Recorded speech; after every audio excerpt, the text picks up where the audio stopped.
자, 시조 원천석이라는 분이 쓴 흥망이 유수하니로 시작하는 시조 작품. 원천석이라는 분은 1330년에 태어나신 거로 되어 있다. 그럼 1392년에 고려가 망한다고 한다면 고려가 망할 때 한 60 몇 3세, 63세 정도 되셨던 분.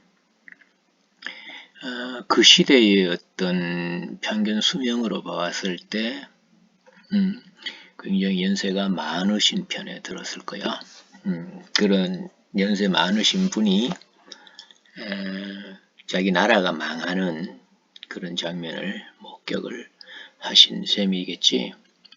그러면 어떻게 느꼈을까? 그 시대 상황을 당연하게 여겼을 수도 있고 안 되는 것으로 여겼을 수도 있겠네. 이 작품이 말이야, 청구영언에 실렸는데, 청구영언은 뭐 거의 18세기 들어와서 나오잖아. 그럼 그동안에 계속 어떻게 이게 이어져 왔을까? 뭐 그분의 문집에 실려 있다고 하긴 하지만 이런 작품을 남겨놨다는 것이 우리 뭐 문학사에서는 고려 말의 작품으로서 의미가 있지만 과연 이게 정말 이분이 지으신 건지. 왜냐하면 내가 거듭 이야기하지만 시조는 시절 가조야. 창으로 부르는 거야. 시조 창으로 하는 거야. 그리고 그때 이렇게 정연한 형식이 완성되어 있을 가능성도 없어.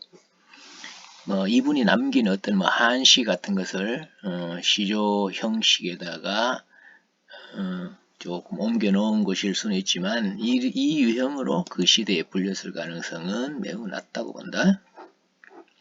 자, 그런 거는 학자들이 따지는 것으로 두고 일단 우리 원천석 선생의 작품이라고 생각하고 이 작품을 한번 읽어보기로 하자.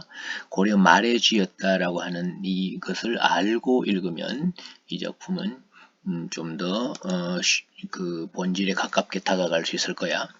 그게 사실은 의도의 오류를 범할 수도 있지만 그래도 그 자체로만은 정말 단순하거든. 그래서 어떤 현실, 시인이 처했던 현실과 연관지어 해석하는 그런 외제적 접근법도 작품을 좀 더 의미 있게 만들 수 있는 수단이 될 수 있으니까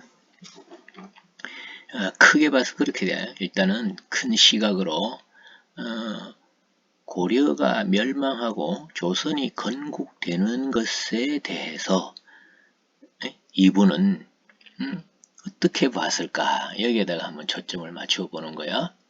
근데 첫 구절에서 바로 나온다. 답이. 왜냐?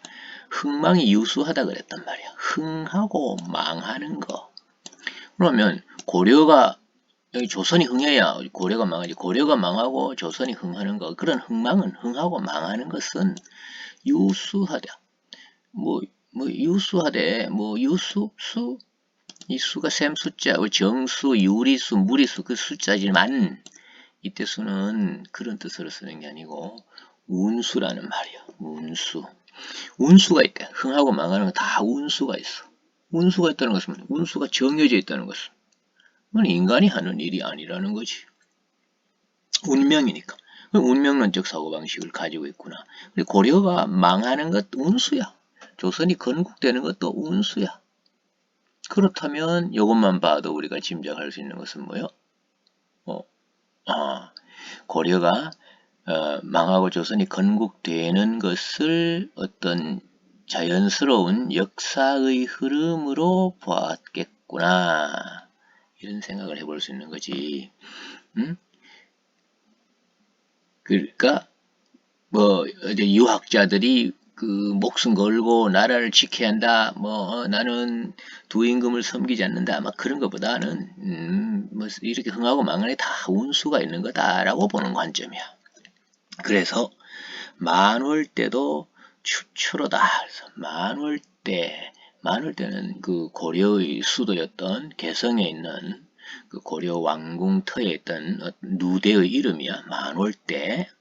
만월대 아주 구체적인 공간, 이 실제로 존재하는 그런 공간을 배경으로 삼음으로써 이 작품 자체가 현실에 기반을 두고 있다라는 그런 것을 생각해 볼 수도 있고, 이 만월대가 단순한 그 만월대만을 가리키는 게 아니라 고려의 말하자면 고려를 상징하는, 고려를 비유하는 존재로, 존재에서 우리는 대유법으로 볼 수 있는 거야. 그 만월대가 뭐라? 추초야, 추초. 추초는 가을 풀이래. 가을 풀. 가을의 풀은 어떻게 돼? 가을의 풀은 시들지. 풀이라고 하는 것은 원래 봄에 싹이 돋아서 가을에 시드는 것이 풀이야. 나무는 나무 줄기가 화렵수 같으면 나무 줄기, 상록수라고 하는 게 여기다. 상록수는 겨울에도 그 잎을 가지고 있지만 상록수가 아니면은 어떻게 돼? 낙엽수는 잎이 다 지잖아. 지더라도 어떻게 나무 둥치나 뿌리는 가지고 있지. 풀은 그게 아니잖아. 그런 풀도 물론 있어. 뭐 난초, 지초. 그래서 키우는 거지 그것은. 그래, 그게 정상이란 말이야. 그럼 당연히 가을의 풀이니까 어떻게 돼? 가을의 풀, 시들어갈 풀이야. 시들어갈 풀, 시들어간다. 어떻게 내년 봄을 기약해야 되는 거야. 그렇지? 그렇다면은 그 만월대도 추초와 같은 거야. 만월대도 추초다. 이 자체는 은유법이 되게 A는 B다라는 형식으로. 만월대가 추초의 가을 풀과 같은 것이지. 그러면 이걸 직유법으로 고쳐볼까? 만월대도 가을 풀처럼 시들어갈 것이다. 고려도 가을 풀처럼 어떻게 망해가는구나. 망해가는 처지로구나. 이런 뜻이 되는 거야. 치로다. 뭐 문제 여기는 지금 이렇게 언점이 붙어 있지만 느낌표를 붙일 수 있는 자리잖아. 영탄법이라고도 할 수 있네. 그 만월대를 어떤 고려의 궁궐터 혹은 고려 이것이 가을 풀과 같구나 했단 말이야. 그러면 여기에 가을 풀과 같다라고 하는 것이 어떤 계절감을 드러낸다고 할 수 있을까? 비유적으로만 가져왔다면 이 계절감이라고 보기가 어려울 수도 있는 거야. 이게 가을인지 아닌지를 알 수 있는 것은 아니다. 왜? 추초라고 하는 것은 만월대의 보조관념으로 가져온 것이잖아.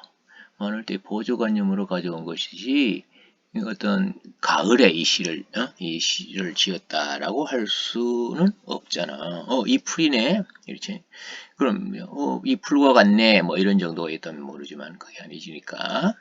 자, 500년 왕업이 목적에 붙였으니 이랬다. 500년 왕업이 목적에 붙였으니 여기 딱 보니까 500년이라 그랬다. 500년 고려왕조 500년이야.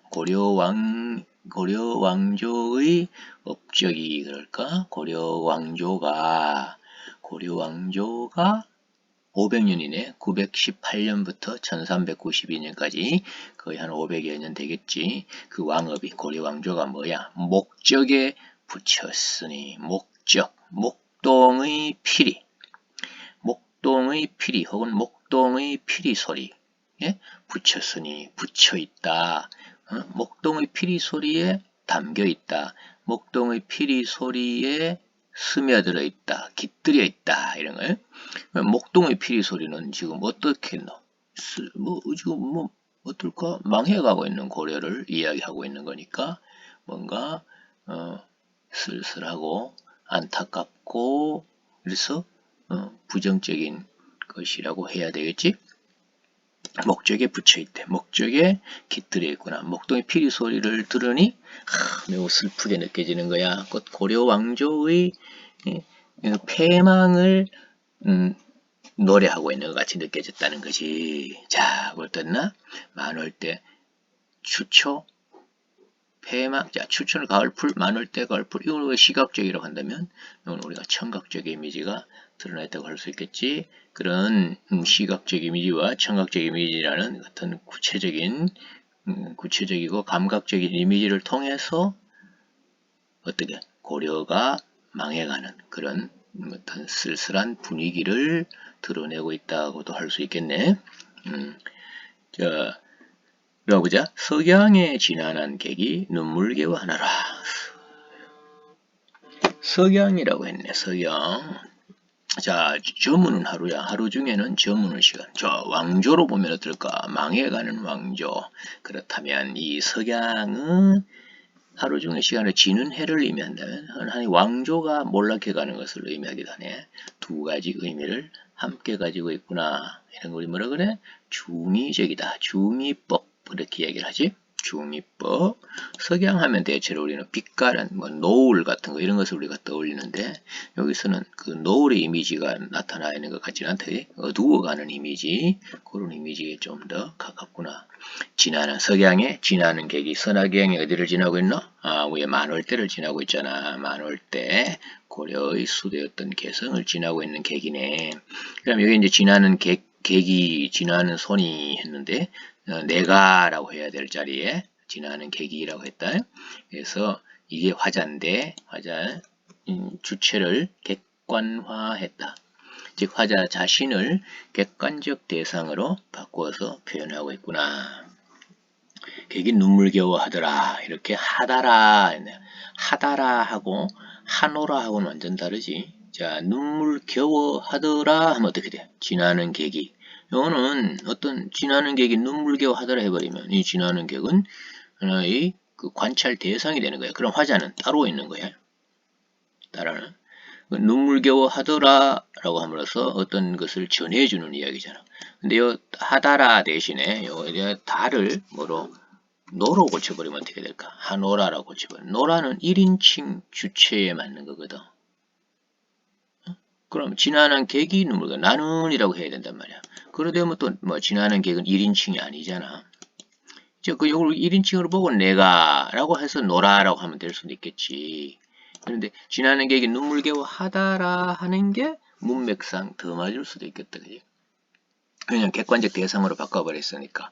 객관적 대상으로 바꿔놨다는 이야기는 인칭으로 치면 어떻게 돼? 3인칭이 되잖아. 그가 석양에 지나는 객이 그가 눈물겨워하더라. 그걸 내가 봤다. 이렇게 되거든. 그 글자 한자가 전혀 의미를 바꿔버릴 수도 있다라는 거야. 그러니까 얼마나 무상하냐. 인생 무상. 한마디로 말해서 뭐 왕조의 무상함. 그것을 통해보면서 나의 삶의 무상함 이런 것까지를 우리 함께 이야기하는 것으로 그 나라의 백성이었던 나는 얼마나 눈물겨울까. 그 눈물겨움 이것을 드러낸 작품이다. 그런 정도로 해두면 되겠지. 자, 원래 그 EBS 수능 특강은 앞에서 맨 앞부분에 그 말하자면 이론 장면에서 이론 부분에서 나왔다. 교과서 개념학습 자리에서 개념학습에서 작품의 사회 문화적 역사적 맥락을 따지는 부분에서 나왔다. 그래서 이런 문제로 나와 있으면 세팅은 500년 도읍지 길제의 시조 그리고 정도의 선인교 날인무리 하고 이렇게 나왔는데 어떤 시대적 상황과 관련되는 문제 그렇게 나와서 여기 같이 넣어놨으니까 한번 보도록 하고 전체가 67문항이 되겠다. 자, 열심히 공부해서 이 작품이 나오기를 한번 기다려 보자.